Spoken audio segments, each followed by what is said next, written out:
ابھی جب انہیں سزائے موت ہوگی ہے تو یہ جو میرا جیسا میری مرضی کا نعرہ لگانے والی آنٹیاں ہیں کہ یورپی یونین کو بیچ میں انوالو کر کے ان لوگوں کو فرار کروانے کی کوشش کی جائے گی، یہ میں پہلے سے اس قوم کو بتا رہا ہوں. یہ جتنے عرب کے شہزادے بیٹھے ہوئے ہیں تو میں بغیرت کس نے کیا، دیٹ از یور ایشو. ممتاز قادری نے اٹھ کے سلمان تاثیر کو مار دیا، اس نے قانون ہاتھ میں کیوں لیا؟ السلام علیکم ناظرین، پاکستان نیشنل ٹی وی کے ساتھ میں ہوں آپ کا میزبان جنید عادل.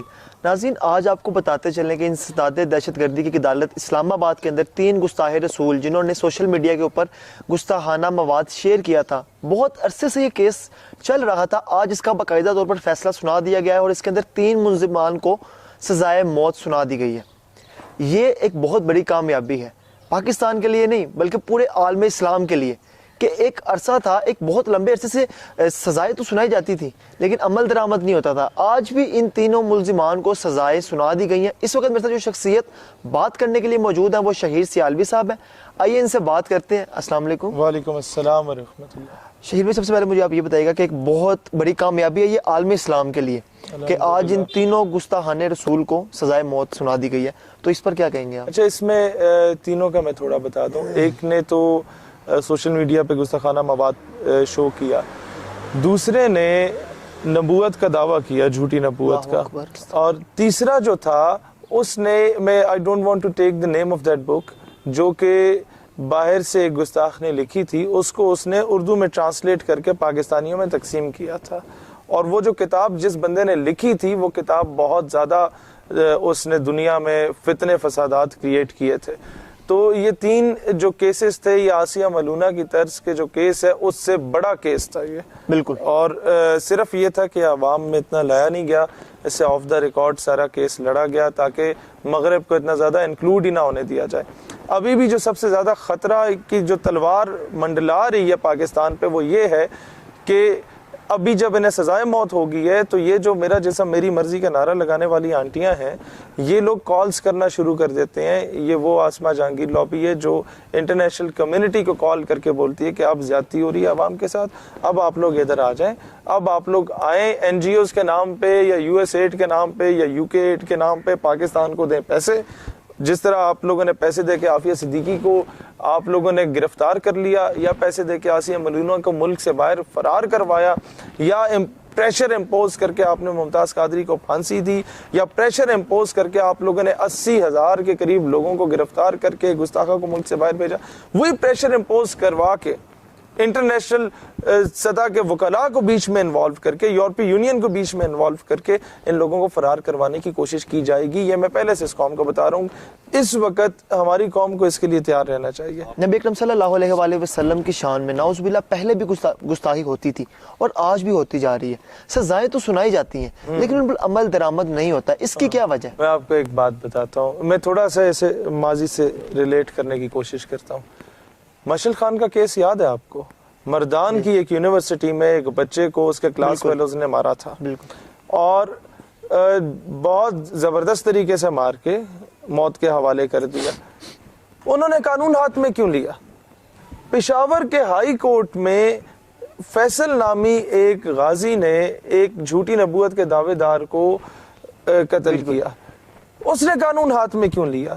ممتاز قادری نے اٹھ کے سلمان تاثیر کو مار دیا، اس نے قانون ہاتھ میں کیوں لیا؟ بالکل. Justice delayed is justice denied.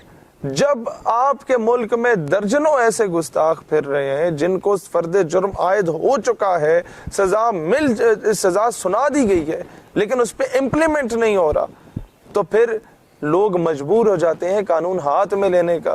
ایک شخص نے بڑی زبردست قسم کا شعر لکھا تھا، انصاف نہ ملا ہوگا اس کو پھر کسی در سے، یوں ہی کوئی توہین عدالت نہیں کرتا، یوں ہی کوئی قانون ہاتھ میں نہیں لیتا. تو اس کی سب سے بڑی وجہ جو آپ نے سوال کیا کہ کیوں پہلے لوگوں کو سزائیں نہیں ملی، وہ اس وجہ سے کہ ہمارے اوپر people who at the helm of affairs, وہ لوگ بک جاتے ہیں. بالکل. وہ لوگ اپنے اقتدار کی کرسی کو بچانے کے لیے انٹرنیشنل پریشر میں آ جاتے ہیں. حالانکہ چاہیے تو یہ تھا کہ قوم کو عمران خان اعتماد میں لیتا اور کہتا کہ مجھے انٹرنیشنل پریشر امپوز کیا جا رہا ہے مجھ پہ کہ آسیہ کو بھیجو، اب قوم فیصلہ کرے کہ بھیجیں یا نہ بھیجیں، ہم دنیا میں اکیلے رہ جائیں گے. اور عمران خان کو وہاں پہ فیصلہ کرنا چاہیے تھا کہ تخت سکندری پہ وہ کبھی تھوکتے بھی نہیں، بستر لگاؤ جن کا سرکار کی گلی میں. سر، اگر انہوں نے صدر سے رحم کی اپیل کر دی تو پھر کیا لاہے عمل ہوگا؟ سر بات یہ ہے کہ صدر مملکت پہ ڈیپینڈ کرتا ہے کہ اسے اپنی کرسی عزیز ہے یا نبی پاک صلی اللہ علیہ وسلم کی حرمت عزیز ہے. اور یقیناً صدر مجھ سے بڑا اور اچھا مسلمان ہوگا, وہ مجھ سے زیادہ نیک آدمی ہوگا, ہم تو بے عمل سے لوگ ہیں. لیکن اگر انٹرنیشنل پریشر میں آگے صدر مملکت نے کوئی الٹے سیدھے کام کرنے کی کوشش کی تو پھر وہ نہیں ہوگا کہ جو ماضی میں ہم لوگ صرف دھرنے دیتے تھے یا ہم لوگ سڑک پہ نکل آتے تھے, پھر اور بہت کچھ ہوگا. یہ میں پہلے اس قوم کے جذبات کی نمائندگی کرتے ہوئے بات کر رہا ہوں کہ اس بار ہم لوگ ان کو کوئی الٹی سیدھی چال نہیں چلنے دیں گے انشاءاللہ تعالی. اچھا, آج کل کوئی بھی فتنہ اٹھتا ہے اور نعوذ باللہ نبی اکرم صلی اللہ علیہ وآلہ وسلم کی شان میں گستاخی کر دیتا ہے, تو ایسے اونچے ہتھ کنڈوں سے کیسے دیکھیں اس پہ سب سے پہلے پاکستان کو جو رول پلے کرنا چاہیے وہ امت مسلمہ کو آن بورڈ لینا چاہیے. ان شہزادوں کو بولو کہ تمہاری ماں کو کوئی گالی دے, یہ جتنے عرب کے شہزادے بیٹھے ہوئے ہیں کہ تمہاری ماں کو کوئی گالی دے تو برداشت کرو گے؟ وہ اگر حلالی ہوئے نا, مغرب زدہ نہ ہوئے, مغرب کی پیداوار نہ ہوئے, تو وہ کہیں گے نہیں جی ہم برداشت نہیں کریں گے. تمہارے پیو کو کوئی گالی دے, would you tolerate with it؟ وہ کہیں گے نہیں جی نہیں. تو پھر رسول اللہ علیہ السلام جن کے بارے میں صحابہ کہتے تھے فدا کا ابی و امی یا رسول اللہ, میرے والدین آپ پہ قربان یا رسول اللہ علیہ السلام, ان کے بارے میں کوئی الٹی سیدھی بات کرے, نازیبا الفاظ استعمال کرے, تمہیں کس طرح تمہیں معیشت کیوں تب یاد آ جاتی ہے, تمہیں اپنی حکمرانی کیوں یاد آ جاتی ہے اس وقت. سلطان عبد الحمید نے اس وقت جب سلطنت عثمانیہ اپنے زوال پہ تھی ترکوں میں, اور اس وقت جب یہ قرضوں میں گھر چکے تھے, تو دو فیصلے ان کے سامنے آئے تھے. نمبر 1, ایک یہودی آیا اور اس نے کہا ہمیں فلسطین میں آباد ہونے کے لیے جگہ دی جائے, آپ کے سارے قرضے ہم اتارتے ہیں. تو سلطان عبد الحمید نے اس وقت کہا تھا, قانون بنا دیا تھا کہ پورے سلطنت عثمانیہ کے کسی بھی علاقے میں کوئی یہودی نہیں آ سکتا, اور فلسطین کی سرزمین پہ کوئی یہودی زمین خرید نہیں سکتا. وہ پیسے اپنے قرضے معاف کروا سکتے تھے لیکن نہیں کروایا. اس وقت فرانس نے گستاخانہ خاکوں کا ایک کمپٹیشن, یا اس وقت ان لوگوں نے نیا سینما آیا تھا بلیک اینڈ وائٹ میں, تو انہوں نے فلم چلانے کی کوشش کی. وہ خبر آئی اخبار میں تو انہوں نے فوراً سفیر کو بلایا اور کہا کہ اپنے اس بندے کو روکو, حاکم وقت کو, نہیں تو 24 گھنٹوں کے اندر مسلمانوں کے گھوڑے تیار ہیں, تم پہ ہم لوگ لشکر لے کے آنے والے ہیں. تو پشتوں کی ایک مثال ہے, غریب خو پیدا شوے خو بغیرات چا کڑے, کہ غریب تو تم پیدا ہوئے ہو, اٹس ناٹ یور ایشو, لیکن تمہیں بغیرت کس نے کیا, دیٹ از یور ایشو. کہ بھائی غریب ہونا اور بغیرت ہونے میں بڑا فرق ہے.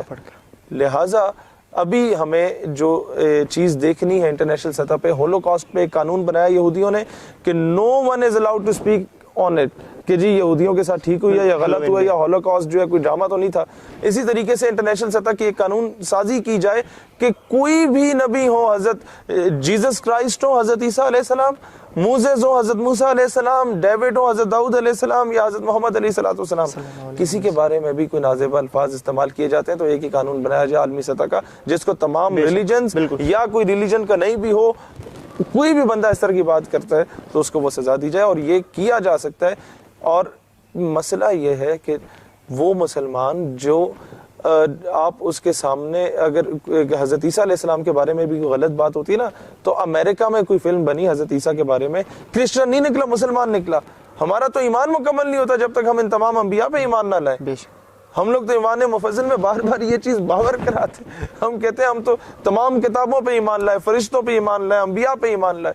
لہٰذا اسلام کا وہ پازیٹیو امیج بھی دنیا کو بتایا جائے, اسلاموفوبیا کو بھی کاؤنٹر کیا جائے کہ یار ہم لوگ صرف حضور علیہ الصلوۃ والسلام نہیں, کسی بھی نبی کے بارے میں توہین آمیز بات ہو ہم تو برداشت کرنے کو تیار نہیں ہیں. ہم تو آپ کے انبیاء جن کو آپ مانتے ہیں, ہم ان کے حرمت پہ آپ سے زیادہ پہرا دینے کے لیے تیار بیٹھے. یہ جب آپ انٹرنیشنل کمیونٹی کو سمجھائیں گے تو دنیا کی تمام کرسچن کنٹریز کم از کم, اور دنیا میں دو ہی طاقتیں ہیں نا اس وقت جو افرادی قوت کی صورت میں ہے, ویسے تو فائنینشیل اور میڈیا پہ کنٹرول تو یہودیوں کا ہے, لیکن کنٹریز میں زیادہ یا مسلمان ہے یا کرسچن ہے, ان دونوں آپ کنٹریز کو, مذاہب کی کنٹریز کو آن بورڈ لے کے قانون بنوا سکتے ہیں. بالکل بنا سکتے ہیں. ناظرین, آپ نے شہیر سیالوی صاحب کی باتیں سنی. ان کا یہ کہنا تھا کہ ہمارے ملک میں آج بھی اور پہلے بھی یہی ہوتا جاتا ہے کہ سزائیں تو سنائی جاتی ہیں لیکن ان پر عمل درآمد نہیں ہوتا.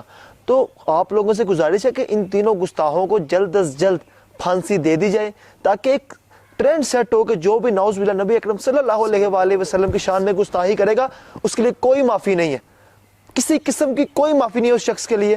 ہمارا یہ ایمان ہے. اپنے میزبان کو اجازت دیجیے. اللہ نگہبان.